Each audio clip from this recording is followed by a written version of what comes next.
chose que nous avons retenir et pas Maman Rose, et qui confiance au Yazalaki Nango et pas Seigneur.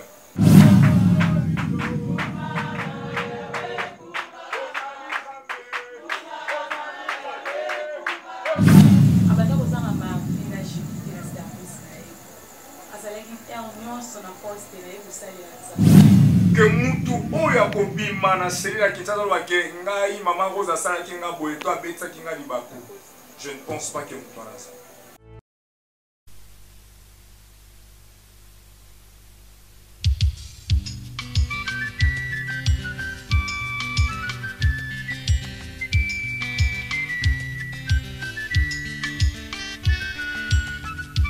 Parce qu'un jour, je laisserai tout derrière moi pour entrer dans l'éternité, à l'instant du grand voyage. Quand je traverserai la barrière, je m'en irai heureux d'avoir combattu le bon combat et achevé ma course sans regret ni remords. Car sur terre, je sais que je ne suis qu'un pèlerin, je ne suis qu'un pèlerin, sans plus ni sans moins. Je m'en vais parmi les chemins, je ne connais pas mon lendemain. Ma vie est entre ses mains, je ne fais que passer. Sur terre je ne suis qu'un étranger, je ne fais que passer. Sûrement vous m'aurez oublié, mais cette chanson va rester. Un pèlerin, je ne suis qu'un pèlerin, sans plus ni sans moins. Je m'en vais parmi les chemins, je ne connais pas mon lendemain. Ma vie est entre ses mains, je ne fais que passer. Sur terre je ne suis qu'un étranger, je ne fais que passer. Sûrement vous m'aurez oublié, mais cette chanson va...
Oyonde makasi na biso,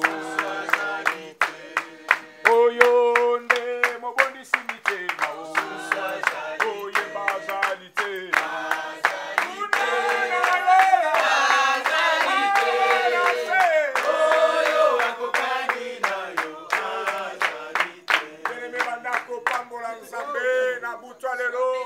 Yende azali nzambe, yende azali éternel, mosusu lokola ya azali te, banda kokubisa ye, banda kokubisa ye, na bonso ye azali na bato, yondo ozali nzambe obomba na kate, yondo ozali nzambe oza monene, mosusu lokola yo azali te, oyo asalaka lokola yo azali te, oyo asungaka bato lokola yo azali te, oyo ekoloba mosusu lokola yo azali te.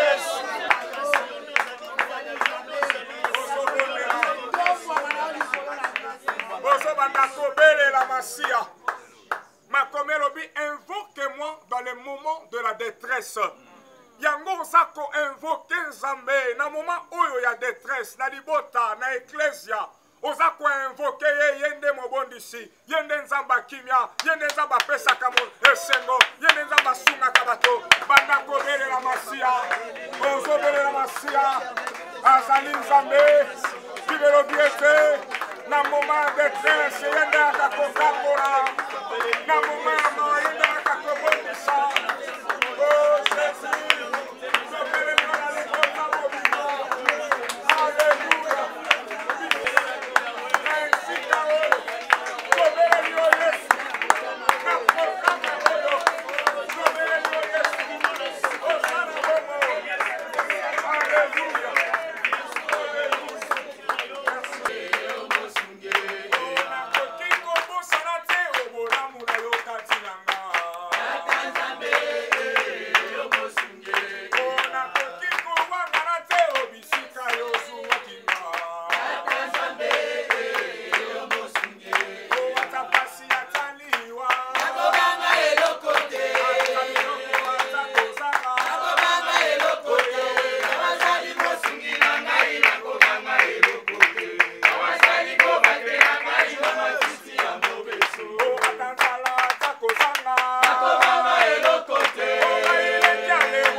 Nzambe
il y a rassemblement na biso na pokwa na lelo yo ndozali na maloba na bongo oyo opesa na biso. Papa merci po ete mabele na oyo maloba no ya kokweya na mabele malamu afin ke botambomela totiki nyonso na se na bokonzi na yo nde oyo mpe pepe na yo epekisa na kombo na Christ nde tobikoma avec action de grâce. Amen. Voilà, tozali kopengisa paster Flori Miyimbi azali moko na bapaster ya église ya Wena.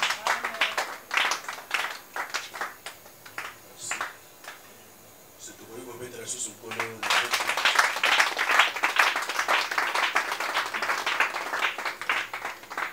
Seigneur, d'abord merci l'ensemble, l'opportunité, l'occasion pour l'ensemble à permettre bisoto kuta na susu na libota pour la sango ya esengote et pour la sango ya mawa.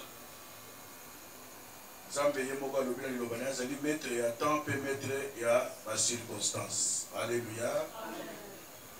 Comme pasteur Ange Abouti Koloba, nous c'est l'église La Louange.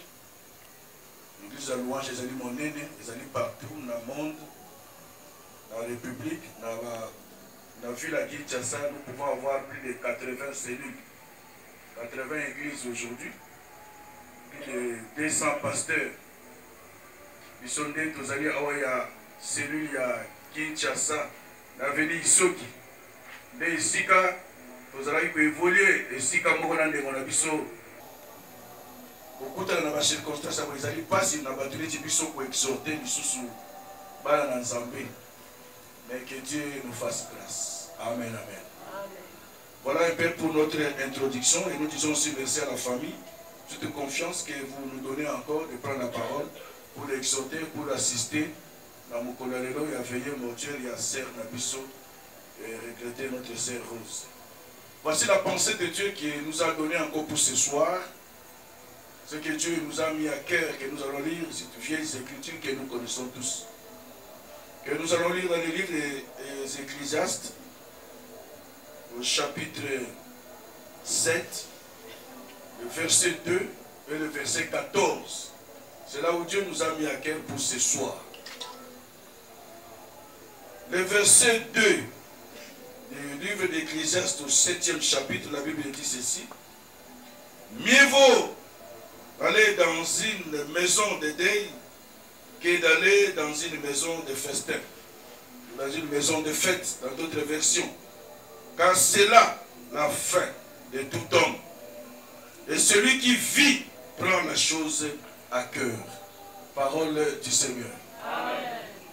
Au verset 14 de ce même chapitre, la Bible nous dit ceci dans ma Bible. Au jour du malheur, choisirez. Et au jour du malheur, réfléchis. Dieu a fait l'un comme l'autre, afin que l'homme ne découvre en rien ce qui sera après lui. Parole du Seigneur. Amen. Peut-être na maï baleo na banyama na mbisi tout ça, na avion, une aperçu, on ne verra même pas ton corps. Mais lui, il a quand même la grâce d'aimer. Nous allons voir quand même corps et assez rose. Alléluia. Moi, personnellement, je dois témoigner de cette sœur. C'était une sœur fermée. Fermée dans ma plan nyonso. Alléluia. Mais elle est dans l'église. Elle servait le Seigneur. Mais dans les dernières minutes, Dieu a fait grâce, a fait confiance et il s'est ouvert envers moi. Amen, amen. Pour moi, je regrette, puisque ma solo tozalaki nango Nzambe kaka. Alléluia. Nalobi Nzambe kaka. Aye akoti na biro na vandi bosololi afungoli azoloba pe bozotala na boy na face. Na yebite soki za na mutu. Avanda na Sœur Rose bazali boy quelques minutes bazotala na azate. Alléluia. C'était une dame un peu compliquée à sa manière, à sa façon de vivre. Parce qu'il y a un style, un rythme, il y a un moteur pour m'abaisser, mais le langue. Amen, amen. Amen. Je vois encore avant l'opération, il y a Liboso, la clinique des anges. amoni ngai papa bakosala ngai opération jour tel boy na boy jour ya suka je pense abengi pasteur Ange assisté et tout ça et ça na batu mususu même bakendaki na hôpital bamonaki ete elle refusait.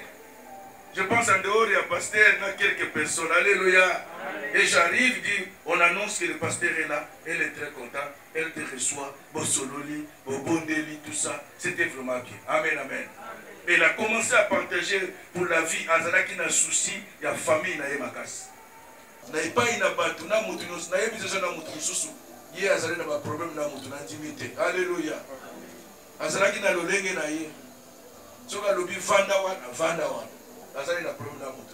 Alléluia. Et je suis sûr, comme Balobi est le mort dans le Seigneur, ma sœur, au moment où nous parlons, elle est aussi. Connaissant son cœur, connaissant sa savoir-faire, sa façon, son attachement, son engagement, cet amour-là de servir le Seigneur, d'être là. Peut-être, je pense qu'elle était la première pendant la semaine, comme on a eu la Kinta Vandi. A outil marché, Zando na biloko na ye avandi, a qui a changé bilamba, a lati uniforme et a protocole, ye wana zoko servir Nzambe na ye. Tika Nzambe azwa molimo na ye. Ba témoignage eza ebele, ya baninga na ye ba travailler na ye na protocole bazali awa, ba ko témoigner ko tatola monene na Nzambe ndenge nini bazalaki ko sala, ndenge nini bazalaki na ye.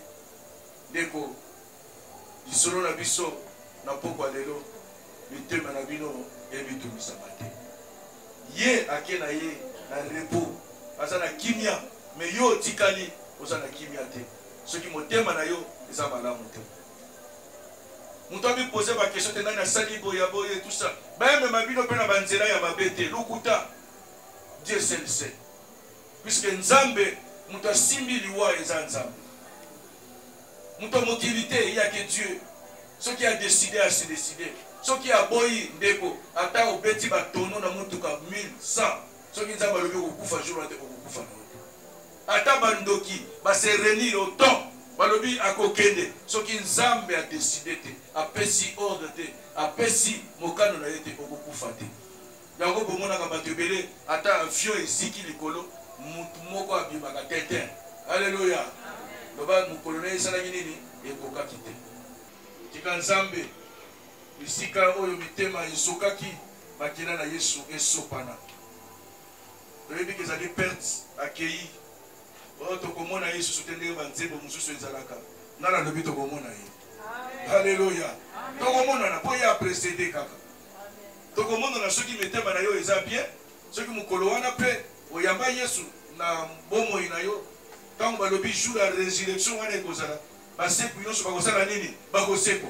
Alors ceux qui va se quoi coup finance va se quoi n'a pas na yamba Yesu na sekui to kuta na certain to komona mutu na parler na yekuna ba efre na Yesu ke zalaki ya minene akozana nda kule peut-être ceux qui ya ndenge ni na ba marbre ceux qui na nini ya ndenge na ndenge ceux qui zalaki pe musala na yo mabe na kuno pe kuna kozana malueka ya kuna kisenso ya kuna ceux qui bisika nini ya ndenge nini kuna yango photo responsabilité na biso awa na si pour mon colango to yebite esika nini ekozala pe kokomela yo esika nini tika Nzambe apambola biso. Amen. Pasteur Ange pour le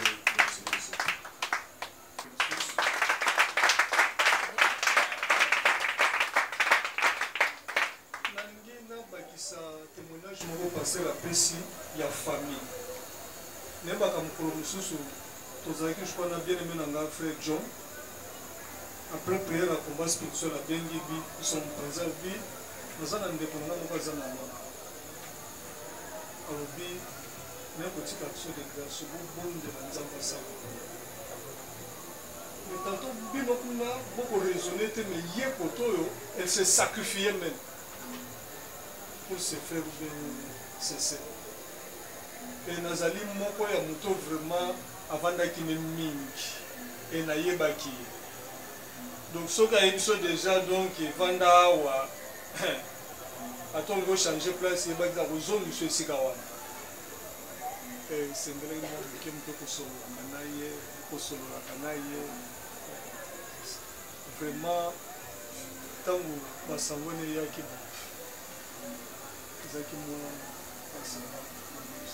Vraiment, donc, dans la salle, on a moi, famille, na kati ya Elgo. Amen. Amen. Nous avons reçu, gloire à Dieu. Tout le monde. Seigneur, te péchons merci pour la maloba au lieu où tu pour le peuple. Merci Yahweh pour te colonner au lobby. Kolo ekwe na mabanga te. Mais kolo ekwe na mabele malamu. Pe ekobota mbuma elamu na bomo na biso. Oyo ya kolanda yo na shemu. Ya koyeba vérité na yo. Pe ya kozala na vie oyo olaki. Tikete tant nyonso père. Kolo lokola yo kendaki. Oki kobomisa esika mpona rose. Tu es le même Dieu. Au précédé pe kolo mpona mwana moko na moko. Tikete gloire. Ezala kobele sepa. Na kombo na Christ. Wazali kote mosuki. Maître Bibolo. Amen. Merci.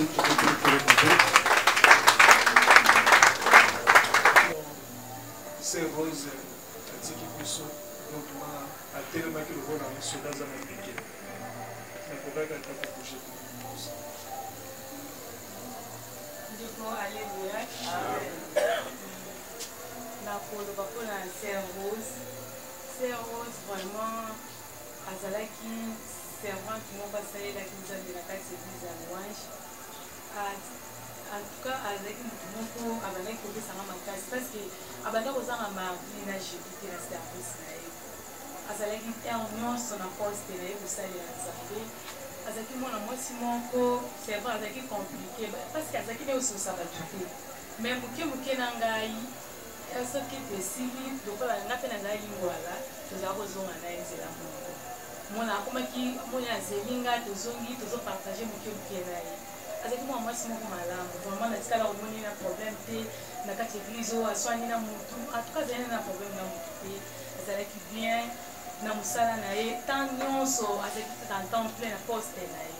Comment ils a passé surtout pour la biso à protocolaire azaki ko couvrir biso ata to yete to evita ka mama Rosa ozana parce qu'à l'année ozana te mardi jeudi abando ozana te dimanche en dernier kilt parce que dimanche abando travailler na été mardi na jeudi ezaki ata na yete na evita mama Rosa zai vraiment son avandi na équipe te mardi na jeudi nazo raisonner mama Rosa ça la passe azaki muntu pour ngai vraiment azaki ndeko pour ngai et ça passe vraiment ma case. Mais dans grâce à Nzambe na ekita na pesa biso makasi na koloba na famille boza la témoignage pour la maman Rose bo salela Nzambe vraiment maman ana asalela ki Nzambe ti akeye ke place ya bien azaki vraiment témoignage pour la biso yango na lobi amen.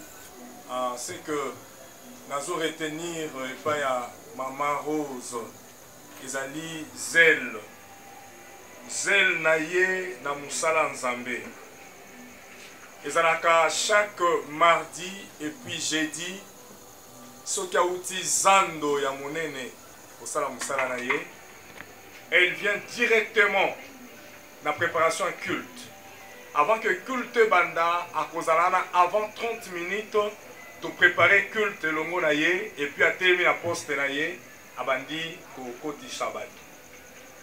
Deuxième des choses que nazo retenir et pas maman Rose ezalaki confiance au yazalaki nango et pas à Seigneur.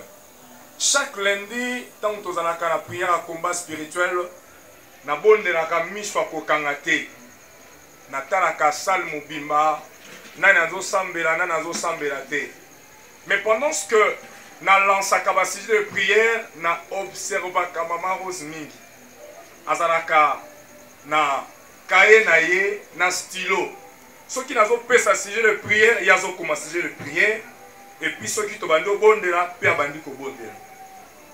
Troisième des choses que j'ai retenues par maman Rose, Azalaki, que c'est réservé. Ndenge papa Florian Lobby, papa Ange Lobby, sœur Monique Lobby, je vais encore en créto marteler que mutu oyo akobima na seli la Kinshasa lobake ngai mama Rose asalaki nga boye to abetisaki nga libaku. Je ne pense pas que mutu wana ça. Na mokili tolobaka ke bisika nyonso bato bavandaka mabe ezangaka te. Mais cette maman, la manière dont elle vivait, elle a vivre na ndenge na ye. Autrefois, tant on a coupé na ye na uta ki kota na ba marié koto na kabinda mushi na zoya pour que na prolonger vers notre maison na coupé na ye azot na parcelle na bango. Aleki nga kutu. Et tant on a leki na moni maman Rose na benye maman Rose. Bonjour, abalu a précisé bonjour et puis a continué chemin na ye, la peine a continué chemin. Elle vivait autrement. Et c'est ce qui a fait que Azana a un problème, il y a mon côté.